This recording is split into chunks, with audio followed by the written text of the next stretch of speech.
Hear the gospel of our Lord Jesus Christ according to John.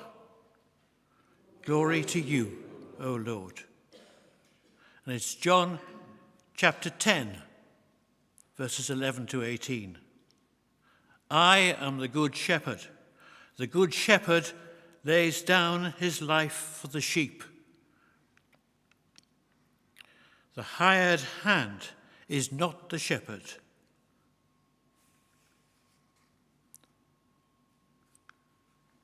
Who is not the shepherd who owns the sheep. So when he sees the wolf coming, he abandons the sheep and runs away. Then the wolf attacks the flock and settles it. The man runs away because he is a hired hand and cares nothing for the sheep.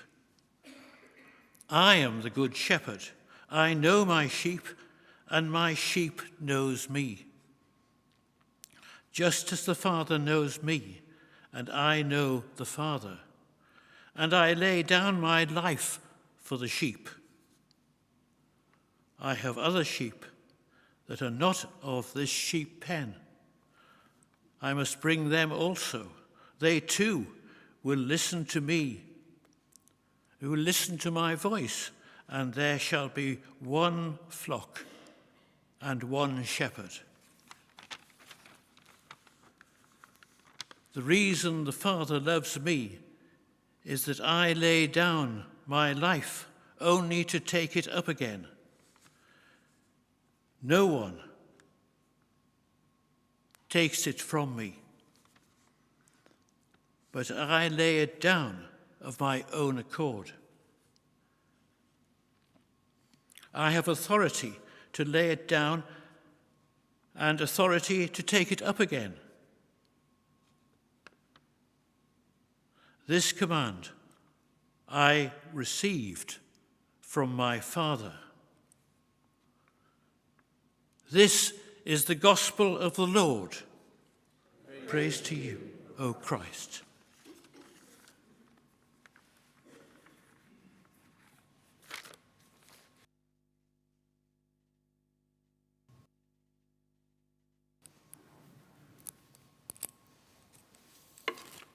Just begin with a prayer. Loving God, may we listen to your voice this day and follow you. Amen.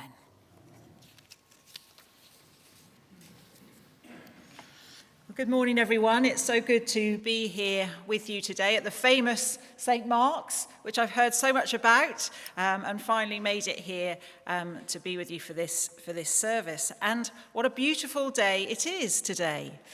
And I was trying to think of, not that I was about to sing to you, but I was trying to think about a song about springtime, and the only thing I could think about was that one in The Producers about Hitler and Germany and all that, and I thought, that's not a good way to start, probably. But the only other song I could think of was that Christmas song where we sing, it's the most wonderful time of the year, and for spring we might sing, it's such a beautiful time of year. And I was just thinking that as we arrived, a couple of my family are here today, and saw that lovely pink blossom on the Stray. Does it have a name, that kind of walkway of blossom? It's on the Stray, but does the walk have a cherry tree walk? Cherry tree walk, lovely. Well, it's in full bloom and it's looking glorious. And of course, there's so many wonderful sights at springtime. I love the yellows and the pinks and the longer evenings, the slowly setting sun. But of course, particularly where I live, it is also the sight of new lambs bounding around in the fields. At Ripon Cathedral last Saturday, I think maybe the one before, there was a spring fair, and they had various animals outside, new animals, including some lovely little lambs, and some of us in our family thought how lovely they would be to have as a pet, perhaps. But of course, lambs and sheep involve quite a lot of work. But it's fascinating watching lambs in the field. There's the lamb who is feeding with mum or sleeping with her. There's the one that's off frolicking with their sibling, perhaps their twin or their triplets all together. Then you see the one who's lost, who's bleating somewhere, crying out for mum. And then I think, I would have to check this with someone who knew, but sometimes you see some sheep just sleeping in the corner of the field. I assume they're the ones that are waiting to give birth and haven't quite made it yet. And of course, behind the scenes is the shepherd. Over the last couple of days, you may or may not be aware, but the Archbishop of York has been on a bit of a tour of the Diocese of Leeds. And I started with him on Friday up in Leyburn, where there is an auction mart where farms sell livestock, and he's gradually made his way all around the diocese to celebrate 10 years of the Diocese of Leeds. But it's an amazing place to be, the auction mart. There you find a hardy bunch of men and women of all ages, and definitely without tea towels on their heads, a la school nativity, all committed to and passionate about the welfare of their animals. Yes, because of course it's their livelihood, but also because they have a genuine desire to do the best for their flock, helping their sheep at any time of day or night to birth their babies, and they know their sheep. They know the ones who are a bit aggressive, they know the ones who are strong, they know the ones who are sickly and need a bit more help. They also know the ones who might be good adopters if a lamb ends up as an orphan. And they'll do anything for their flock in all weather, day and night. And I think we know that a farmer's life can be risky. Accidents often do happen, and when you talk to them at the mart, many of them have the scars and the stories of loss to prove it. And in their care, we certainly do, I think, see something of the good shepherd who lays down his life for the sheep. Because our God cares for us like a good shepherd. And we've heard that beautiful anthem this morning from Psalm 23. And I have to say, I think the choir might have reclaimed that for me from having many years of listening to it as the opening tune of the Vicar of Dibley. You don't get the full flavour, do we? You don't get the full journey of the psalm in that opening of the Vicar of Dibley. But so beautiful, the words from Psalm 23. Let's just ponder that psalm for a moment and what it says to us in terms of the Good Shepherd. The psalm reminds us that because we believe and trust in the Good Shepherd, we should not have desire for a single thing. I shall not want. Like those new lambs, we don't need to be anxious, though we so often are. And we can know the calm, the still waters, or the presence of the one who cares for us near to hand. Even in times of darkness, or when the world feels like it's against us, the Good Shepherd grabs us should we stumble or fall, and holds us up by our spirit.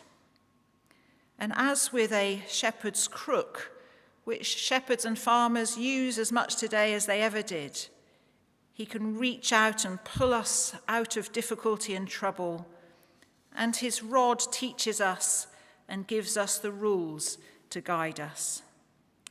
And I'm particularly struck as I was revisiting this psalm for this sermon today by that idea that the shepherd gathers and guides from behind the sheep rather than leading from the front and expecting them to follow, because we know that if one of them goes off, they'll all follow in a different direction. Because that wonderful psalm ends with those words, goodness and loving mercy shall follow me all the days of my life, and I'll remain in his heart, in his home forever, like a warm embrace that holds us through all things. And I wonder if we really appreciate that day by day, moment by moment. It's God's whole story throughout the whole Bible, that he wants to draw close to us, to know us completely, to be with us, to dwell with us, and in us by his Spirit, as we know and live and dwell with him. And he lays down his life for us in every way, including unto death, because that is what it takes. But we can only follow the Good Shepherd and be truly saved by him if we listen to his voice. And in that letter, 1 John, that we heard first, we receive from him whatever we ask if we obey his command. And what is his command? That we believe in Jesus Christ and we love one another. And that love for each other isn't just a nice thing to do. It should look like the love of the Good Shepherd who is prepared to lay down his life for the sheep. We hear that we know love by this, that he laid down his life for us, and so we ought to lay down our lives for one another. Lay down our lives for one another. In the Greek, this is interpreted as laying down my right or my possession. We can get quite het up, can't we, about what is our right, what we should have. But Christ has made that ultimate sacrifice for all of us once and for all. And we must live in the way of his Spirit and his gift to us of life, which means giving ourselves to him in service of one another. The Spirit of Jesus helps us become, bit by bit, as we journey with him, more selfless and less selfish. And I think it also means something about trust as well. We also perhaps lay down those things that we seek to hold on to possess, to control our lives, that we think is going to make us feel safer and happier. But in the end, those things end up somehow possessing us. And so we continually must lay down and give all to him in trust, and in turn lay down our lives for one another. This Sunday in the church is called often either Good Shepherd Sunday or, more recently, Vocations Sunday. And we think about just that, how God calls us. We give thanks to those who've laid down their lives for us.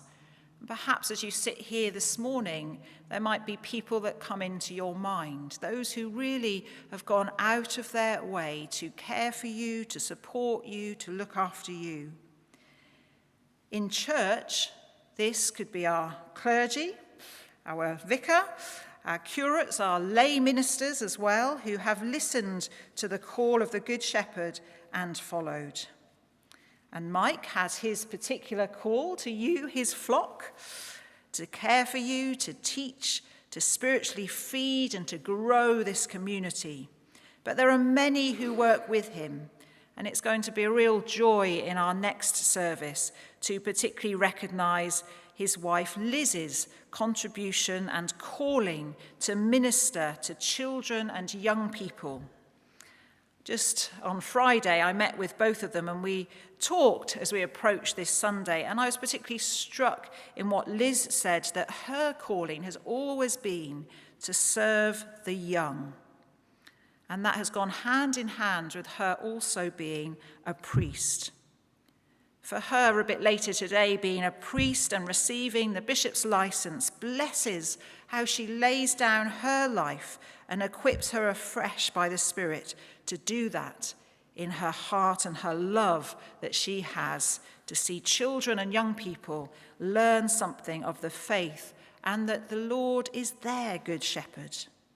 So if we think about the sheep again, in some ways she births in them new faith as she nurtures them on their journey. But Vocations Sunday also recognises how God calls this church and every person here in our churches to lay down their lives in some way. This could be something within the church and this flock, but it's also all of those flocks that we hear mentioned beyond the church. Perhaps that's where you work, perhaps it's who you socialise with, perhaps it's who we might meet, the strangers that we meet on the streets. Or perhaps it's something that you get involved in that St. Mark's does beyond the church. And just on that one, and I don't know if that's still the case, but the next place I stopped at with the Archbishop was the Young Offenders Institute in Wetherby. Some of you are nodding. And what was amazing was that we were talking with the chaplain there and the governor, and just out of the blue, the chaplain mentioned the support that St. Mark's has given over the years to the charity that is based just outside the institute. So as young people are leaving into the kind of big wide world, and actually for them, the scary wide world, it's amazing that how many of them say that they felt safe being in that prison, and it was the most stability they'd had, and that feeling of leaving that place when their sentence has come to an end. And there's a charity outside the front door called In to Out, is that right? And St. Mark's have always, as I understand it, been a big supporter of them. And that charity does so much to really help young people find their feet, to get involved in work perhaps, and just find their way once again into the community. And I'm conscious that's just one example of many things that you all do in this church and give in many different ways to support others and to care for them and in some way lay down your life for them. But I also want to just include at this point a big thank you too for the financial support that you give to this church, but that goes above and beyond this church because it extends in generosity to help some of the poorer churches and parishes in this diocese. I was just speaking to someone from Seacroft in Leeds the other day who looks out of her window at the food bank and the queue that forms all the time outside that food bank. And the giving that you give to this church that goes above and beyond helps parishes like that don't have the money to help themselves in that way. So in this way, we all work together. We care for one another. They also work, of course, with drug users and others. And in a way, they respond to perhaps something of the sheep on the hillside, who is that sheep who is bleating and lost and hungry. In all of these different ways, this means that you take seriously those words in the epistle from 1 John, that we ought to lay down our lives for one another, but goes on to say, how does God's love abide in anyone who has the world's goods and sees a brother or sister in need, but refuses to help? Little children, let's love, not in word or speech, but in truth and action. And so from the bottom of my heart today, I want to say a big thank you to you all. So to sum up, and a challenge. Firstly, on this Good Shepherd Sunday, do you really know in your heart of hearts what it means that Christ lays down his life for you? He gives everything to you that you need. He holds you in that loving embrace of goodness and loving mercy, sustains you and will never leave you in the good days and the not so good. He gives you new life. You might not always feel like it, but perhaps you might think about those little lambs that we know in this springtime and imagine something of the life that he gives to us all. And do you hear the challenge, the commands that you too must reflect Christ to others by laying down your lives too? And while we give thanks for the many, many ways the people of St. Mark's do that so beautifully already, Perhaps this morning, are you listening again, tuning in once more to his voice? Just in case there's some new way he's calling you to be like the Good Shepherd and give something new or different of yourself to care for or to teach others. Or maybe to reach out to the vulnerable and the lost on the hillside of our communities, welcoming all into the goodness and loving mercy of God, which is not ours to possess, but ours to release and to share.